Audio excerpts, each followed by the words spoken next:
സിനിമയ്ക്ക് പ്രൊമോഷൻ അത്യാവശ്യമാണ്. ഏതൊരു സിനിമയ്ക്കും പ്രൊമോഷൻ ഉണ്ടാവും. അതേപോലെ തന്നെ അതേസമയം ഒരു സിനിമയും ഓവർ എക്സ്പെക്റ്റേഷൻ ആവാനും പാടില്ല. അതൊരു നേർത്ത രേഖയാണ്. അതിനെ ഒരു പ്രൊഡ്യൂസർ എന്ന നിലയിലും ഒരു നടൻ എന്ന നിലയിലും എങ്ങനെയാണ് കാണുന്നത്? ഈ സത്യത്തിൽ നമ്മളൊരു പ്ലാൻ ഉണ്ടാക്കുന്നുണ്ട്. സിനിമ അറ്റ്ലീസ്റ്റ് എൻ്റെ കമ്പനി ചെയ്യുന്ന, ഞാൻ E4 എക്സ്പെരിമെൻറ്റ്സും ചേർന്ന് ചെയ്യുന്ന സിനിമകൾക്ക് കൃത്യമായൊരു പ്ലാൻ ഞങ്ങൾ ഉണ്ടാക്കാറുണ്ട്. ആ സിനിമ തുടങ്ങുന്ന പോയിന്റ് മുതൽ തന്നെ ഇത് എങ്ങനെയാണ് മാർക്കറ്റ് ചെയ്യപ്പെടേണ്ടത്, ഇത് ഈ സിനിമ ഓഡിയൻസിലേക്ക് എത്തിക്കേണ്ടത് എങ്ങനെയാണ്, അത് ഫിലിം മേക്കിംഗ് എന്ന് പറയുന്ന പ്രോസസ്സിൻ്റെ ഒരു അവിഭാജ്യ ഘടകം തന്നെയാണെന്ന് വിശ്വസിക്കുന്ന ഒരാളാണ് ഞാൻ. അല്ലാതെ മാർക്കറ്റിങ്ങിനെ കുറിച്ച് ഞങ്ങൾക്കറിയില്ല. അങ്ങനെ പറഞ്ഞാൽ അത് it's A lack of skill, lack of understanding എന്ന് കരുതുന്ന ഒരാളാണ് ഞാൻ. പക്ഷെ നമുക്കിന്ന് കൺട്രോൾ ചെയ്യാൻ പറ്റാത്ത എന്താണെന്ന് വെച്ചാൽ is how the information is spread, അല്ലെങ്കിൽ ദ സ്പ്രെഡ് ഓഫ് ഇൻഫർമേഷൻ നമുക്ക് കൺട്രോൾ ചെയ്യാൻ പറ്റില്ല. ഇപ്പോൾ ഉദാഹരണത്തിന് നമ്മളിപ്പോൾ കഴിഞ്ഞ 20 മിനിറ്റായിട്ട് ഇവിടെ ഒരു പ്രസ് മീറ്റ് നടത്തുന്നു. ആൻഡ് വെരി ഗ്രേഷ്യസ്ലി നമ്മളെല്ലാവരും സംസാരിച്ചത് സിനിമയെക്കുറിച്ച് മാത്രമാണ്. And I M thankful for it.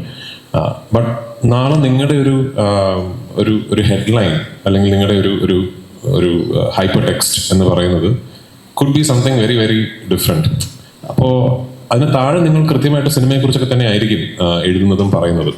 പക്ഷെ പലപ്പോഴും ഇന്നത്തെ ഒരു അറ്റൻഷൻ സ്പാനിൻ്റെ ലാക്ക് ഓഫ് അറ്റൻഷൻ സ്പാൻ കാരണം ഒരു ഹെഡ്ലൈൻ വായിച്ചിട്ട് കാര്യങ്ങൾ അസ്യൂം ചെയ്യുന്ന ഒരു പ്രതീതി ഇന്ന് മൊത്തത്തിലുണ്ട്.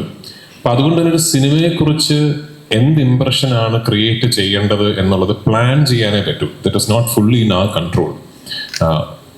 ഒരു ഹൈപ്പ് ക്രിയേറ്റ് ചെയ്യുക എന്നുള്ളത് പലപ്പോഴും ഞങ്ങളുടെ ഉദ്ദേശത്തിലില്ല. അവയർനെസ് ക്രിയേറ്റ് ചെയ്യുക എന്നുള്ളതാണ്. എന്നിട്ട് നിങ്ങൾക്ക് ഈ കാണുന്ന ടീസറും ട്രെയിലറും ഒക്കെ ഇഷ്ടപ്പെട്ടെങ്കിൽ, അല്ലെങ്കിൽ if the film manages to make an impression, ഈ സിനിമ ഇറങ്ങുമ്പോൾ ഒന്ന് കാണണമല്ലോ എന്ന് ജനങ്ങളെ കൊണ്ട് തോന്നിച്ചാലാണ് ആ സിനിമയ്ക്ക് ആദ്യത്തെ ദിവസമൊക്കെ ഒരു ജനത്തിരക്കുണ്ടാവുക തിയേറ്ററിൽ. ആദ്യത്തെ ദിവസങ്ങളിൽ ജനത്തിരക്കുണ്ടാകുക എന്നുള്ളത് തീർച്ചയായിട്ടും വലിയൊരു ആഗ്രഹം തന്നെയാണ്.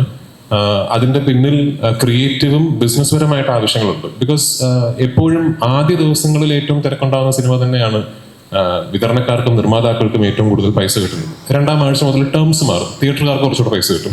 അങ്ങനെയാണല്ലോ നമ്മുടെ ഇൻഡസ്ട്രിയുടെ സ്ട്രക്ചർ, അങ്ങനെയാണല്ലോ. അതിനുവേണ്ടി ഞങ്ങൾ മാക്സിമം സിനിമയെക്കുറിച്ചുള്ള അവയർനെസ് സ്പ്രെഡ് ചെയ്യാൻ ഞങ്ങൾ ശ്രമിക്കും.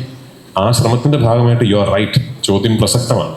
പലപ്പോഴും ഞങ്ങൾ ഉദ്ദേശിക്കാത്ത തലങ്ങളിൽ സിനിമയെക്കുറിച്ച് ഒരു ഇംപ്രഷൻ ക്രിയേറ്റ് ചെയ്യപ്പെടും. ചിലപ്പോൾ റോങ് ഇംപ്രഷൻ ക്രിയേറ്റ് ചെയ്യപ്പെടും. ചിലപ്പോൾ ഞങ്ങൾ ആഗ്രഹിച്ചതിനേക്കാൾ കൂടുതൽ ഒരു സിനിമയെക്കുറിച്ചുള്ള കോൺവെർസേഷൻസ് ഉണ്ടാകും. അതിനൊരു ക്ലാസിക് എക്സാമ്പിളാണ് ആക്ച്വലി ഞാനിപ്പോൾ ഷൂട്ടിംഗ് തീർത്ത ഖലീഫ എന്ന് പറയുന്ന സിനിമ. സത്യത്തിൽ ഞങ്ങൾ അതിനെക്കുറിച്ചൊരു ഗ്ലിംസും, കഴിഞ്ഞ വർഷം എൻ്റെ ബർത്ത്ഡേക്ക് ഇറങ്ങിയ ഒരു ഗ്ലിംസും പിന്നെ 1-2 പോസ്റ്റേഴ്സ് മാത്രമേ കഴിഞ്ഞ ഒരു വർഷത്തിനിടയിൽ ഇറക്കിയിട്ടുള്ളൂ. ഇത് ഞാനെപ്പോൾ എവിടെ നടന്നു പോയാലും ആരോ മൊബൈൽ ഫോണിൽ ഒരു വീഡിയോ എടുത്തിട്ട് പാട്ട് വിട്ട് സ്ലോ മോഷനിൽ റെക്കോർഡിങ്ങും ചെയ്ത് അത് ഇൻസ്റ്റഗ്രാമിൽ ഇടുമ്പോൾ അതിനെക്കുറിച്ചൊരു കോൺവെർസേഷൻ ഉണ്ടാകും. പിന്നെ ആ സിനിമയെക്കുറിച്ച് വീണ്ടും ഒരു വർത്തമാനം ഉണ്ടാകും. ഞങ്ങൾ ഉദ്ദേശിച്ചല്ലത്. That's not in our control. ഇതൊക്കെ ഞങ്ങൾ പ്ലാൻ ചെയ്ത് ചെയ്യുന്നതൊന്നും അല്ല. അത് എത്രത്തോളം വിശ്വസനീയമാണെന്ന് എനിക്കറിയില്ല. So right now I feel like ഒരു കൺട്രോളും ഇല്ലല്ലോ, like we are really unable to control എന്നുള്ളൊരു ഫീലിംഗ് എനിക്കുണ്ട്.